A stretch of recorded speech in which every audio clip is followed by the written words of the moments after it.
we discussed the old and new model last week, and that was to give you an idea of where special education was and where it is now. Remember, knowing about the history of a process can help you appreciate where things are now and why the changes happened.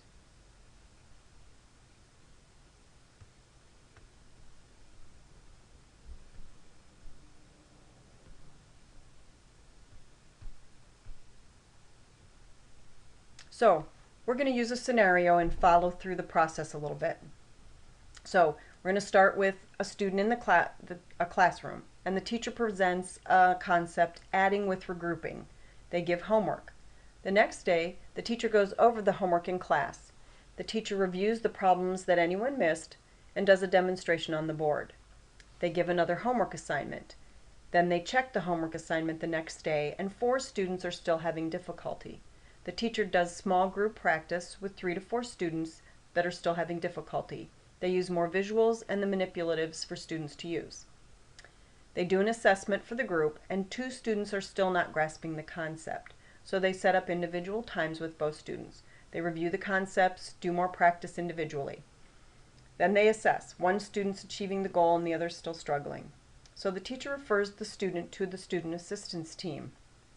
The SAT determines Tier 2 interventions. They assign the gen ed teacher to do the interventions with a math computer program for 4 weeks.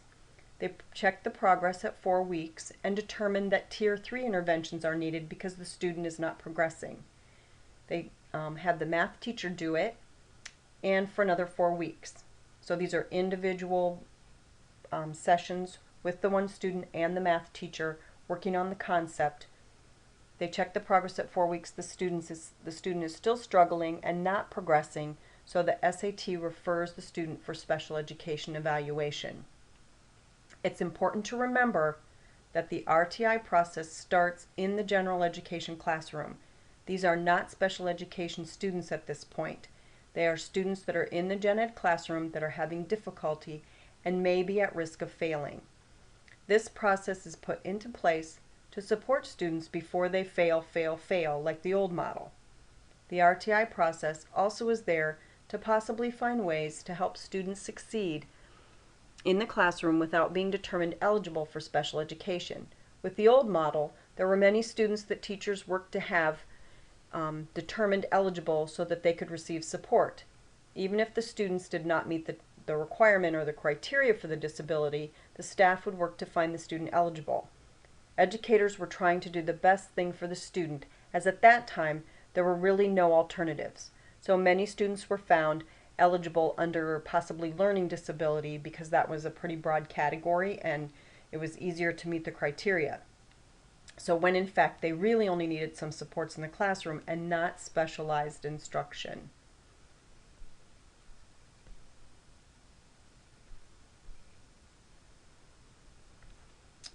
So the student reaches the Tier 3 level in the RTI process, and the team determines that they're going to need to do a read. So federal regulations under additional requirements for evaluations and reevaluations provide requirements for the read process. The purpose of the read is to review existing, current, within the last 12 months, data to determine if there is enough information or data available to determine whether the child has a disability. And if this is the first time, then it's an initial determination. And if the student has already been found eligible and has had an IEP for a couple years, it's going to be a reevaluation or looking to determine if they continue to have a disability. So the team has to determine if there is enough data or if additional data is needed to make those decisions. The read process is not required when you're working through an initial determination of eligibility, but it is best practice. A read must be done, it's required to be done at a student's reevaluation or before and upon the termination of eligibility. So if you're looking to decide that the student no longer needs specialized instruction and you're going to terminate their eligibility. There does not need to be a formal meeting, so you can call the members of the read on the phone, people can send information in writing, they could send you an email. You just have to compile all the information, and then the whole team has to review it to make the decision if there's enough data or not. So then you can send the information out. There is a form that needs to be completed with specific information, and the Michigan Department of Education has created a guidance document that I will put in doc sharing, or you can find it on the website. So the student in our scenario has reached the Tier 3 level in the RTI process. The team determines that the student may be a student with a disability, which would be an initial determination. At the point the district makes this determination, a parent must be provided with notice that the district suspects a disability. Hopefully, this is not a surprise to the parent, and we hope that the parent's been a part of the process all the way along. So from the time the student's been having difficulty through the SAT and the RTI process. If the parent has not been included, they would be at this point because they have to be provided with notice here. So for some parents, it's going to be possibly the first time that they hear about this. We hope not. And for other parents who have been part of the process, it's just going to be a natural piece of the process where the district re-gives the information about why they suspect the disability, what disability they're looking at, and what the process is going to be to help the student. The SAT could at this point decide to do the read. At this point, the read is not required if it's an initial, but definitely best practice. The SAT would want to invite any other people that may be part of the IEP team, definitely the parents, to participate in the read.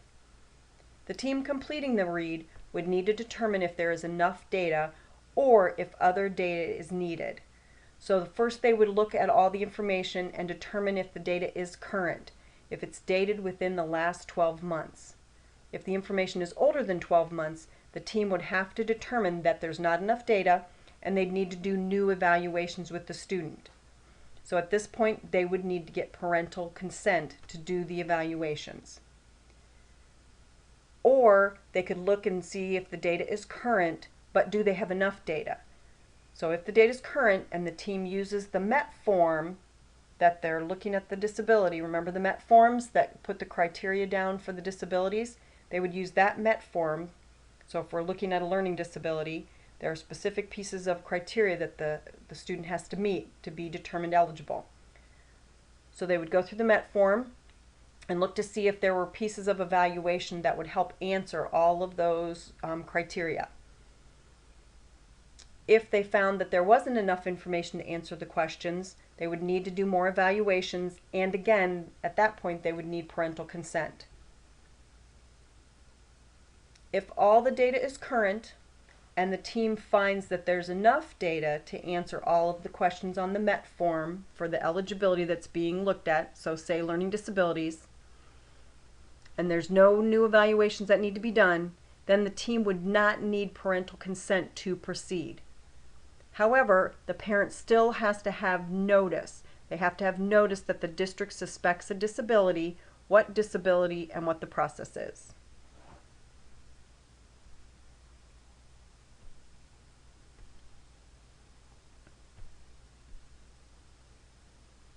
So at this point, or any point really during this whole process from the time the student starts school, there can be a request for evaluation. So let's look at that.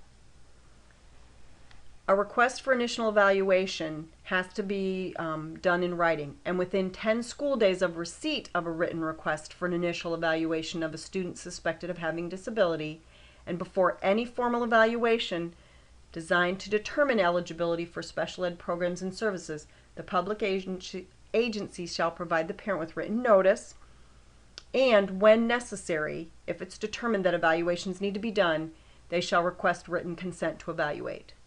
The request for an evaluation to determine if a student is a student with a disability must be in writing, and it can be done by a parent, a teacher, doesn't matter. So if the student, say the student starts school and the student fails one test, a parent could send in a written request to evaluate the student for disability. It's kind of early, so at this point the school district number one must comply. They're going to have to do an evaluation unless the parent revokes that. But this would be a good time to have the conversation with the parent about the school's SAT process, and that if a special ed evaluation is done before the SAT process, the team may not have enough data to find the student eligible for special education, and they'll find themselves back at the SAT process anyway. So it's going to be a lot of testing or looking at the student for no particular purpose, because they're going to have to go through the intervention process, because they have to see if the student responds to interventions before they put them in a special education determination. The teacher notices that the student's not passing a benchmark. This is the other way that the request could happen. They communicate with the parents, the teacher alerts the SAT, the parent is involved, the SAT starts the RTI process with the student, and the student does not respond to the Tier 3 interventions.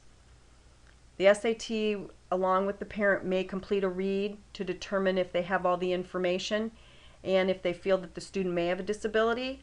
And at that point, the teacher or the parent would complete a written request for evaluation, and the district would then provide the parent notice of a suspected disability.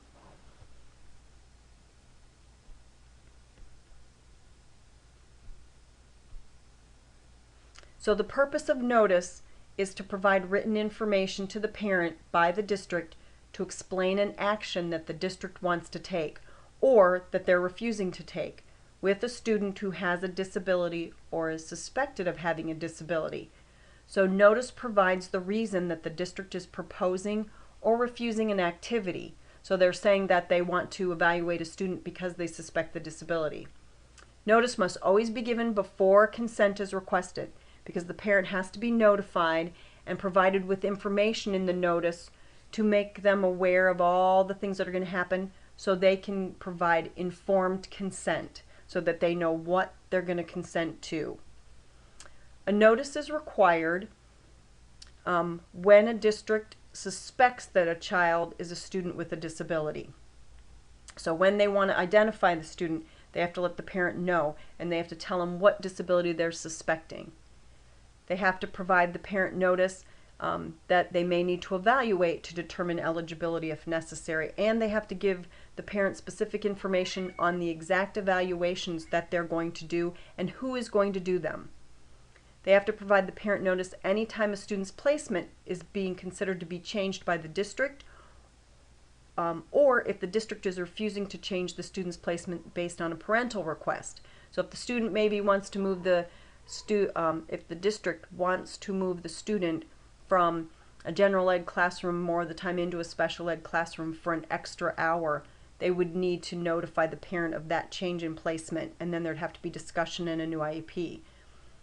If the parent requests that the district change a placement and the district doesn't think it's the right thing that they are going to do, they can deny that request, but they have to provide the parent with notice as to why they are saying they're not going to do it. What are they doing that's better, or how are they providing that the student so that they can progress in their program without doing the parental request for a change. And then once the IEP meeting has been completed and an IEP has been developed, the district must provide the parent with a copy of the IEP and notice of their intent to provide FAPE, because the IEP is the plan to provide the student with FAPE. And there's a one-page clarification on notice that's created by the Michigan Department of Education that's on their website, and I'm also going to put it in doc sharing, and you need to read that document.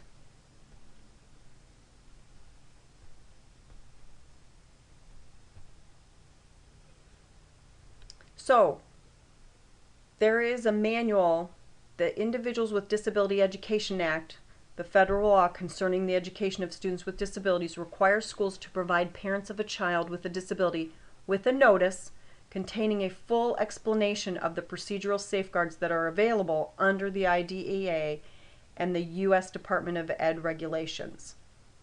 So the procedural safeguard notice is a manual that has been created. You can find the document on the Michigan Department of Ed website, but I'm also going to include it in the doc sharing. So the procedural safeguard notice must be provided to the parents only one time a school year, except in the following instances: upon an initial referral or parent request for evaluation. So when the district suspects that they're going to test the student and they have to provide the parent with notice that they're going to do that, that's when you give the parent their first copy of the procedural safeguard notice. And it has all of the information about their safeguards and their rights as parents of students with disabilities. So it explains all that for them. You would also need to give them a copy upon receipt of the first state complaint and upon receipt of the first due process complaint within a school year. You also have to give them a copy when a decision is made to take a disciplinary action that constitutes a change of placement, or you have to give them a copy upon parental request. So a parent gets a copy one time a year. So if the student's in special ed already has an IEP, when you're going to give the IEP invitation, you send them a copy of the procedural safeguards. However, if this is the initial determination, at the time you suspect the disability and provide the parent notice, you give them a copy. If the parent does a state complaint that year, they get another copy. If for some reason you take disciplinary action against that special ed student once they've been identified, the parent gets another copy. And if the parent requests a copy, they get it. So during a school year, you could give them at least 4 times, if not more, but you usually only give the parent 1 copy. If none of the other situations happen, you give the parent a copy 1 time a year. So in most instances, they get a copy 1 time a year. Sometimes, depending on what happens, if any of these other 4 reasons come up, you have to give them a copy of the procedural safeguards.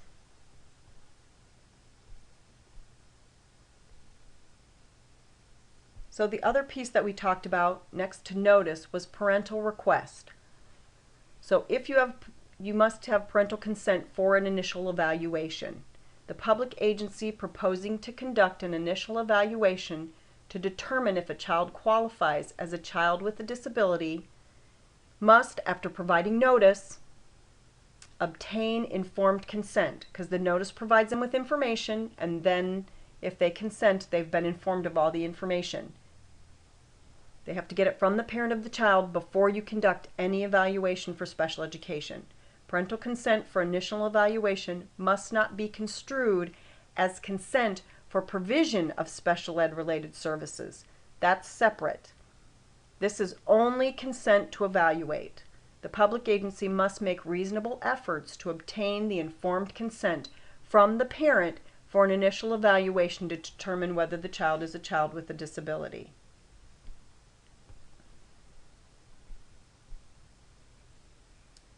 If the parent of a child enrolled in a public school or seeking to be enrolled in a public school does not provide consent for an initial evaluation, if the parent fails to respond to the request to provide consent, the public agency may, but is not required, you can pursue the initial evaluation by going through the procedural safeguards and going through mediation procedures.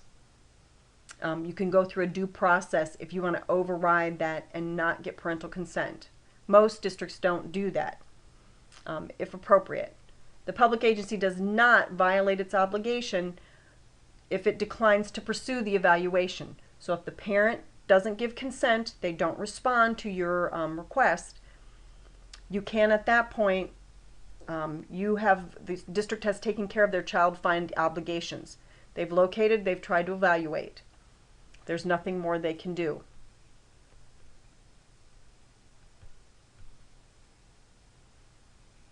A public agency that is responsible for making FAPE available to a child with a disability must obtain informed consent from the parent before the initial provision of special education and related services.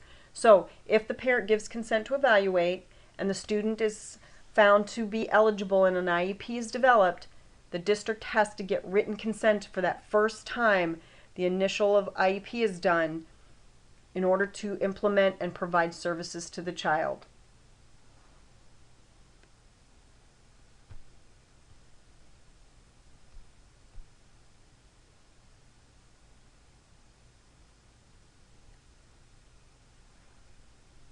And the child is not, if the parent doesn't respond to the request, they are not responsible to convene the IEP.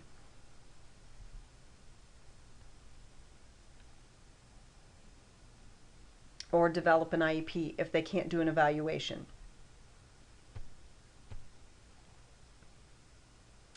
This is more information on parental consent. So if at any time subsequent to the initial provision of special ed and related services, the parent of a child revokes consent. So if the child has been found eligible and the parent gives consent to implement the IEP and the initial services are being provided, the parent can anytime revoke their consent and say they no longer want services.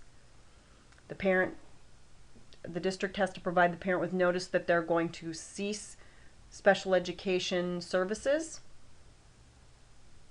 and then they can determine that the IEP is done and the student returns to general ed and no longer receives services. The child can then again be evaluated should they have problems down the line, and the parent decides to request an evaluation again. So it's kind of an interesting situation. And you have to also get, if you need new evaluations when you do the reevaluation, you have to get parental consent.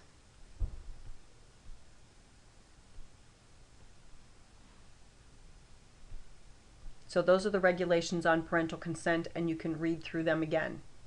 If you have any questions, make sure that you post them or let me know. So from the time the district obtains parental consent to evaluate, the district has 30 school days to complete the evaluation. Remember, that's school days, doesn't count Saturdays and Sundays. And complete the IEP process and offer a free appropriate public education.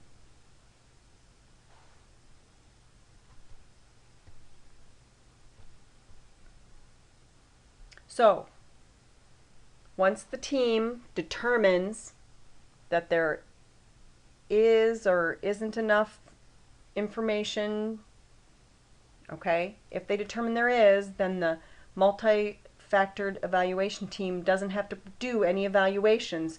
They just have to review the information and determine if the student meets the criteria on the MET form. So the read's completed to determine if any additional assessments are needed. If none are needed, the MET reviews the current data and completes the MET form for the eligibility being looked at. The MET representative will attend the IEP meeting to explain the evaluation process and the results, and they'll make an eligibility recommendation to the IEP team. If additional data is needed, the MET will complete the necessary assessments and evaluations requested through the READ process, and the parent will have been provided notice about all of those. The MET will complete the MET form for the eligibility being looked at. The MET representative will attend the IEP meeting to explain the evaluation process and results, and the MET will make eligibility recommendations to the IEP team. I want to emphasize here that the MET does not make the final eligibility decision. The multi-factored evaluation team representative presents the evaluation information and the results. They answer questions. So they have to look at, does the child meet the criteria to be determined a student with a disability? That's the question that they're answering. We went through the information and they say, yes, the student meets the criteria for this disability, or they do not. And they provide that information to the IEP team at the meeting. The IEP team reviews the information and determines whether the student needs specialized instruction and what is the best placement for the student. Keep in mind that when the MET representative is going over the evaluation process and discussing the results, they may use terms that other team members may not be familiar with, like grade level. That's one of them that's commonly used, but it's not always familiar to parents and other team members.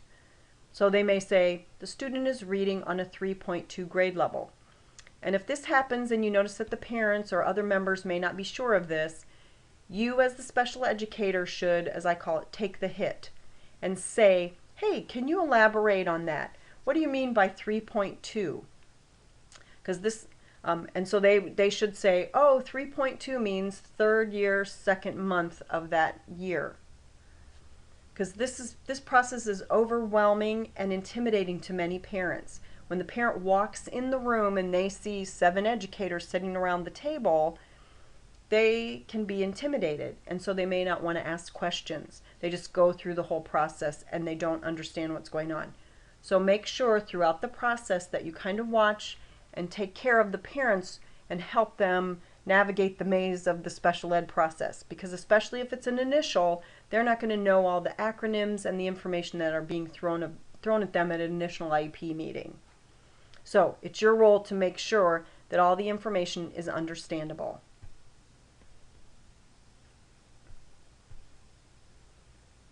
The individuals that make up the multidisciplinary evaluation team have regulations that spell out timelines and protocol that must be adhered to when completing the evaluations with students to determine eligibility.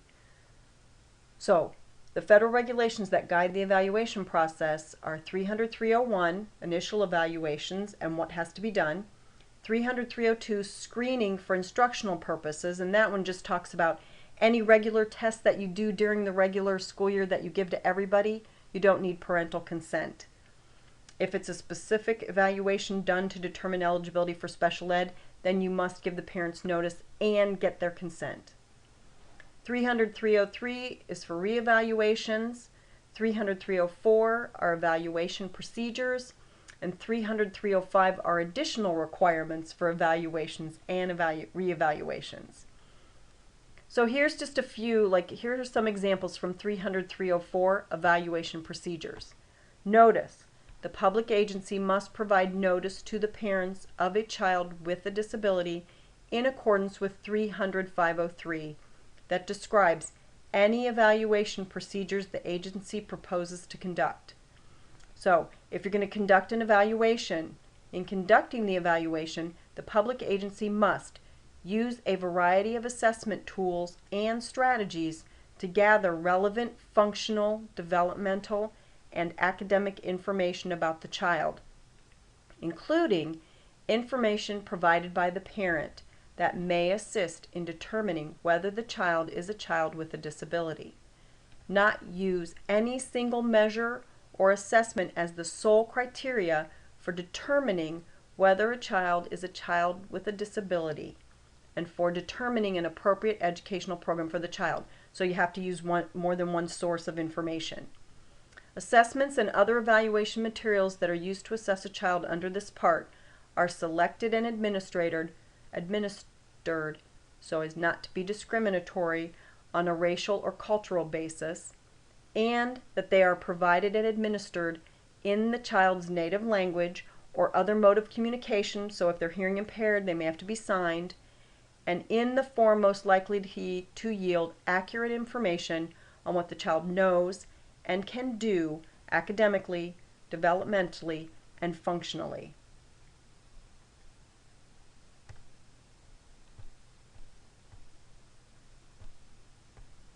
So once you go through the read process, the student went through the SAT process, a read was done, the parent was provided notice.